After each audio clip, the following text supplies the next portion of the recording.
Okay, we're going to pick up with seated postures. Again, just reminding it's probably best to have some props handy, blanket, block, strap, and if you're teaching, letting students know as well. They may want to have those on hand because it can make the postures more accessible. So we're going to pick up with Sukhasana, which is easy pose.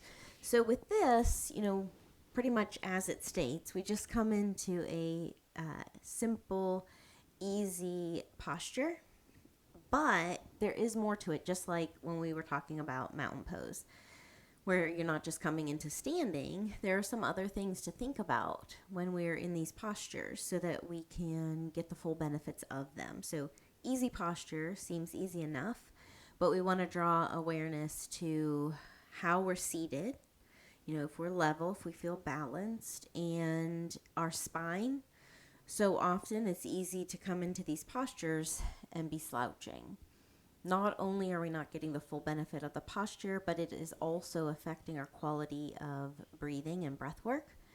And, the postures and breath work go hand in hand. Even if we're not consciously doing breath work, it's important to keep this channel open so that we can get even more benefit from the postures because our breath isn't being restricted. So sitting up nice and tall.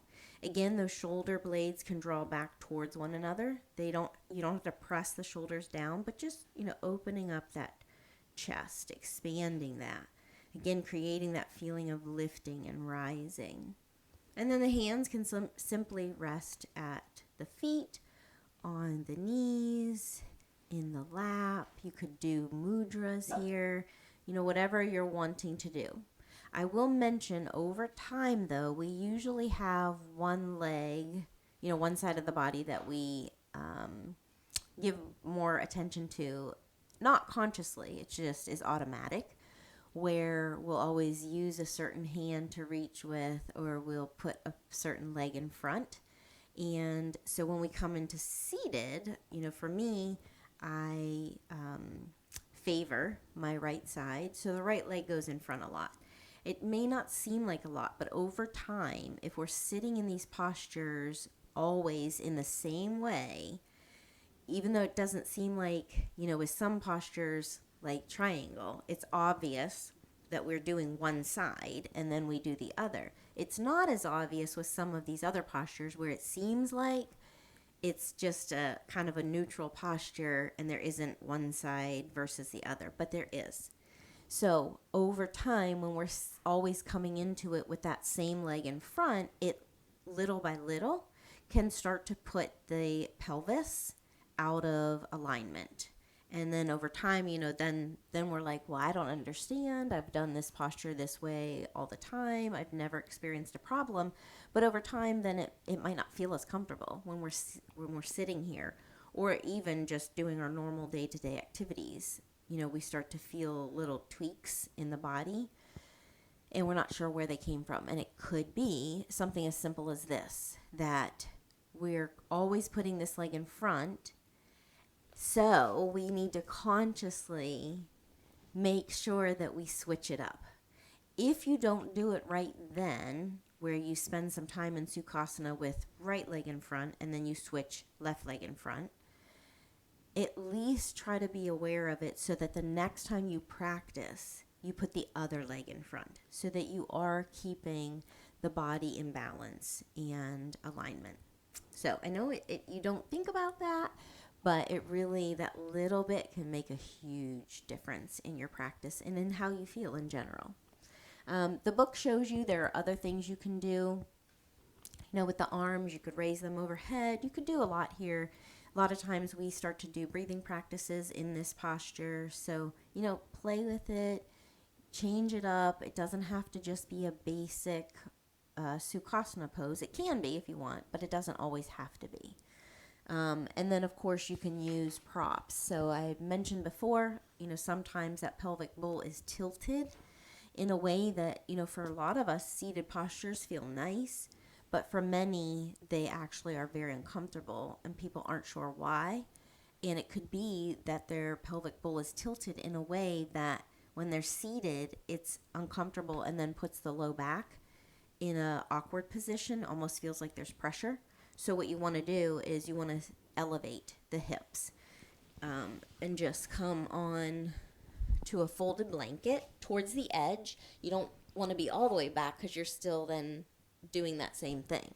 You want to be towards the front so that then the pelvic bowl is being tilted, which actually in that case is making it feel like it's in a better alignment. And it should feel a lot better for people who have never been able to experience enjoyment in seated postures. Okay, we're going to go on to Padmasana, which is lotus. And this is a tricky one. A lot of times people will come into a half lotus, which is fine. Full lotus, it's a lot. It's a lot on the knees. It's a lot on the hips. So you want to make sure, of course, that you do a lot of stretching, opening up the hips and the knees so that you can get that mobility that you're wanting for this posture. Again, spine is nice and long. You could sit on blankets again if that feels better. And as we talked about before, moving that flesh out of the way, so picking up and moving that calf flesh out, then draw that foot in towards the hip crease, can really make a huge difference in how you're feeling this or in the accessibility of the posture. So, with that flesh in the way, a lot of times it makes it more challenging to draw that foot in a way that feels comfortable. And then you want to bring this leg up and over and put it in the hip crease. So if this already is feeling uncomfortable, when you go to draw that other one in, it's going to be feeling even more uncomfortable. So making sure you practice by moving that calf flesh out of the way and letting your students know that as well. And then you pick the other foot up, move that calf flesh out of the way, and draw that foot in. Again, lots of warm up before this. So warming up the feet, the ankles, the knees, the hips can really let you feel this posture in an enjoyable way versus painful way. And of course, if this is not accessible to someone, half lotus is fine, but again, making sure that they switch legs. If they're doing half lotus with the right foot in, there's a tendency again to always draw in the leg that we favor. And over time, again, it's going to put everything out of whack. So making sure you remind them they need to switch feet sometimes and draw that other foot in instead and sit there. Hands can be resting wherever you're comfortable. On the lap, again, we can do different things with the arms in this posture. And if you find it challenging to move that calf flesh out of the way with your hand, in the book it shows you use a strap, put the strap around the leg, and then draw that flesh up with the strap. That way, because sometimes it's hard to lift it and draw it in and the hand not be in the way. So if you use the strap, it could make it a little bit more manageable. And then removing the feet. And of course, with one that's more intense like that, doing some counter postures with the feet. So rolling the ankles, stretching the legs out, moving the knees. It also shows you a bind in here. This woman has really super long arms in this because even with the feet drawn in, it's really hard to cross your arms behind you and then reach for the feet. So you would want to use two straps, a strap around each foot, put the strap behind you, and then go ahead and take the arms behind you, grab the straps, and that way you'll be able to experience that chest opening that particular Padmasana offers. All right, I'm going to stop here and we'll pick up with the next video with Gomukhasana.